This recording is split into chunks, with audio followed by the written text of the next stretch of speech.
Assalamualaikum warahmatullahi wabarakatuh. Hai, perkenalkan saya Wahidia Pratiwi dengan NIM 2121101101066. Saya dari Fakultas Kesehatan Masyarakat Universitas Jember, Program Studi Kesehatan Masyarakat. Di sini saya akan menjelaskan mengenai leukemia limfoblastik akut yang kerap menyerang anak-anak dan pencegahannya. Penasaran kan? Yuk simak. LLA atau leukemia limfoblastik akut. Apa itu LLA? LLA atau leukemia limfoblastik akut merupakan keganasan hematologi yang paling sering dijumpai pada anak-anak.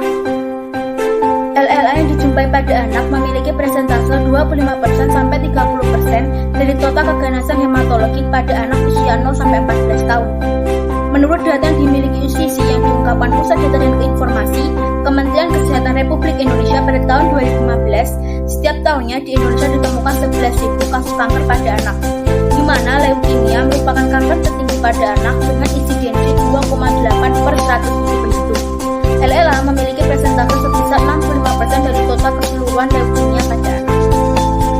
Pada keadaan normal, limfoblast pada sumsum tulang belakang akan berkembang menjadi limfosit. Namun pada penderita LLA, sel-sel limfoblast tidak dapat berkembang, tetapi berubah menjadi ganas dan akan menggantikan sel-sel normal. Apa sih yang dimaksud limfoblast dan limfosit? Pada manusia, sel darah putih terbentuk dari sel punca atau stem cell. Limfosit merupakan salah satu jenis dari sel darah putih. Sebelum menjadi limfosit, sel punca terlebih dahulu membentuk limfoblast. Limfoblast yang terbentuk akan berkembang menjadi limfosit. Gejala klinis yang umumnya muncul pada anak yang menderita LLA diantaranya: yang pertama, gusi mudah berdarah, kulit mudah lebam atau sering mimisan. Yang kedua, mudah mengalami infeksi. Yang ketiga, pucat, lemas, dan sesak nafas akibat anemia. Yang keempat, nyeri sendi dan tulang. Kelima, muncul benjolan pada leher, ketiak atau selangkangan akibat pembengkakan kelenjar getah bening. Yang keenam, perut terasa pegal akibat pembesaran organ hati dan limfa. Ketujuh, sakit kepala. 8, pusing. 9, muntah. 10, pandangan kabur. Dan yang terakhir 11, kejang. Penyebab penyakit leukemia limfoblastik akut atau LLA adalah adanya perubahan atau mutasi genetik pada sel punca di sumsum tulang belakang yang mengganggu pematangan sel punca dari limfoblast menjadi limfosit. Penyebab mutasi genetik belum diketahui secara pasti, namun terdapat kemungkinan yang diduga memperbesar risiko mutasi genetik tersebut. Di antaranya, biasanya penderita kelainan genetik tertentu seperti Down syndrome diduga dapat membuat anak-anak berisiko mengalami LLA. Yang kedua, memiliki anggota keluarga yang menderita LLA. Anak-anak yang terlahir dalam keluarga yang anggota keluarga pernah terkena LLA memiliki resiko terkena LLA juga. Namun bukan berarti LLA merupakan penyakit genetik yang diwariskan orang tua kepada anaknya. Yang ketiga, pernah menjalani pengobatan kanker sebelumnya. Anak-anak yang sebelumnya pernah menderita kanker jenis lain dan melakukan pengobatan, baik kemoterapi atau radioterapi, memiliki resiko yang lebih besar terkena LLA. Yang keempat, terpapar radiasi dan asap rokok. Yang keenam, infeksi virus. Virus Epstein-Barr merupakan salah satu virus yang berisiko menyebabkan anak-anak terkena LLA. Yang ketujuh, sistem imun yang lemah. Untuk mendiagnosis apakah anak tersebut menderita LLA atau tidak, diperlukan beberapa pemeriksaan lanjutan. Pemeriksaan lanjutan tersebut diantaranya pertama dari darah. Pemeriksaan hitung darah lengkap akan menunjukkan terjadinya perubahan jumlah sel darah putih, baik berkurang maupun bertambah, serta dapat menunjukkan adanya kelainan pada jenis sel darah putih. Selain itu, hitung darah lengkap juga dapat menunjukkan jumlah sel darah merah dan trombosit. Kedua, aspirasi sumsum tulang. Pemeriksaan ini dilakukan dengan mengambil sampel darah dan jaringan pada sumsum tulang penderita, yaitu pada tulang di sekitar pantat. Sampel akan diperiksa dengan menggunakan mikroskop untuk melihat bentuk sel darah dan perubahan jaringan sumsum tulang. Yang ketiga, fungsi tumbal. Pemeriksaan dilakukan dengan mengambil sampel cairan otak dan saraf tulang belakang dari sela-sela tulang belakang.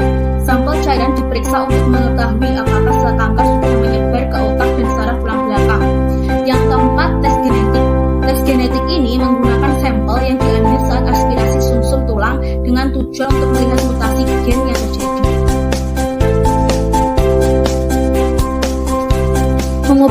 dapat dilakukan untuk membantu pasien anak penderita leukemia limfoblastik akut dibagi berdasarkan fase.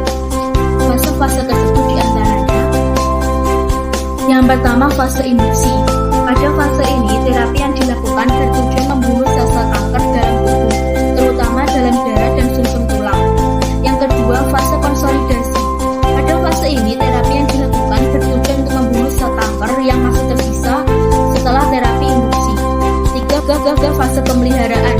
Pada fase ini, terapi yang dilakukan bertujuan untuk mencegah sel kanker tumbuh kembali dalam tubuh. Yang keempat, fase tambahan untuk sistem saraf pusat. Pada fase ini, terapi hanya diberikan kepada pasien yang sel-sel kanker telah menyebar ke sistem saraf pusat, baik otak maupun saraf tulang belakang. Pengobatan lainnya yang dapat dilakukan untuk membantu menyembuhkan LLA pada anak diantaranya 1. Transplantasi sumsum tulang, 2. Radioterapi, 3. Target terapi. LLA pada anak dapat menimbulkan beberapa komplikasi. Yang pertama, pendarahan. Anak-anak penderita LLA cenderung lebih mudah mengalami pendarahan baik di kulit maupun organ dalam karena rendahnya jumlah sel pembekuan darah atau trombosit di dalam darah. Yang kedua, infeksi. Anak-anak penderita LLA cenderung lebih mudah mengalami infeksi karena mereka memiliki sistem imun tubuh yang lemah karena rendahnya jumlah sel darah putih normal.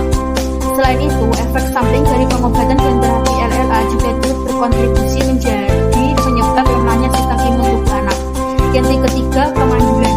Pemandulan dapat terjadi disebabkan efek samping dari pengobatan dan terapi LLA. Walaupun tidak diketahui secara pasti penyebab LLA pada anak, tetapi terdapat upaya yang dapat dilakukan orang tua untuk membantu mencegah LLA pada anak. Yang pertama, mengonsumsi sayur-sayuran. Kedua, menjauhkan anak dari asap rokok. Yang ketiga, mengajak anak berjemur.